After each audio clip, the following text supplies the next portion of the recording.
Durkheim's collective conscience and morality. Emile Durkheim, a key figure in sociology, gave us the idea of collective conscience, which is an important way to understand how societies function and stay connected. In simple terms, collective conscience refers to the shared beliefs, values, and norms that guide people in a society. Think of it as the moral glue that holds a group together, shaping how individuals behave and interact with each other. This idea helps explain why people in a society follow rules, cooperate, and feel a sense of belonging to their community. Durkheim believed that without this collective conscience, societies would struggle to function and could even fall apart. To understand collective conscience better, imagine a small community where everyone agrees on what is right and wrong. This shared agreement makes it easier for people to live and work together because they trust each other and have common expectations. For example, if everyone in the community agrees that stealing is wrong, people are less likely to steal and trust is built. On the other hand, if these shared beliefs and values start to weaken, people may become confused about what is acceptable, and the community may face more conflicts or even chaos. Durkheim's concept of collective conscience is deeply tied to the idea of morality. Morality, for him, is not just about personal feelings of right and wrong, it is a social phenomenon. It arises from the collective conscience and reflects the values and rules that are important to the group. In this way, morality is a way to maintain social order and unity. When people act morally, they are not just thinking about themselves but also about the well-being of the society they live in. One of the interesting aspects of Durkheim's theory is how he saw collective conscience changing over time. In traditional societies, where people often lived in small, close-knit communities, the collective conscience was strong and rigid. Everyone followed the same set of rules and values, and there was little room for individuality.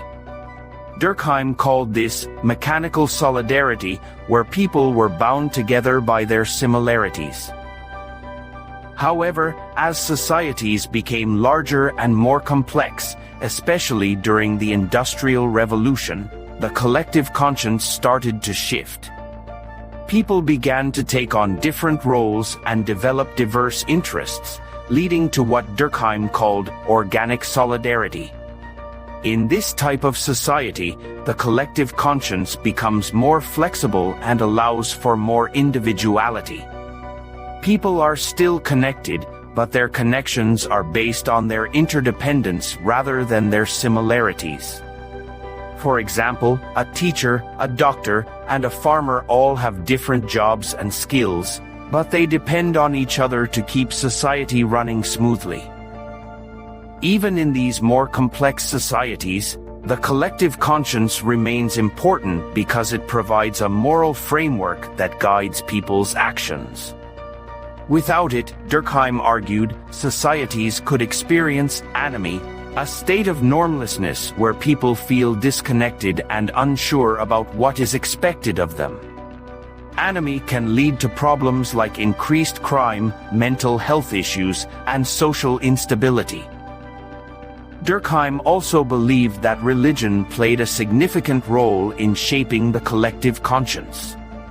In many societies, religious beliefs and practices have been a major source of shared values and moral guidelines.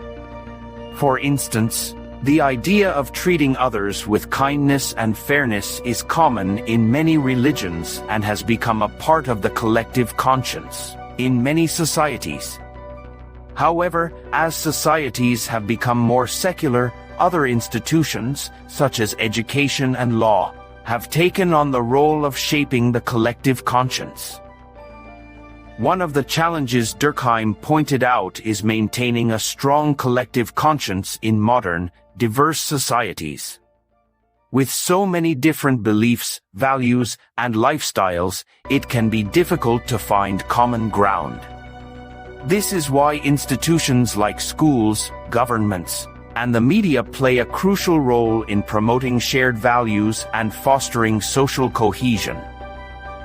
In conclusion, Durkheim's idea of collective conscience helps us understand the invisible forces that hold societies together. It shows us how shared beliefs and values create a sense of unity and guide our moral choices. At the same time, it reminds us of the challenges of maintaining this unity in an ever-changing and diverse world. Understanding collective conscience is not just a theoretical exercise, it is a way to think about how we can build stronger, more harmonious communities. If you found this explanation helpful, please like this video and subscribe to the channel for more content on sociology and philosophy. Your support helps us continue creating educational videos like this one. Thank you for watching.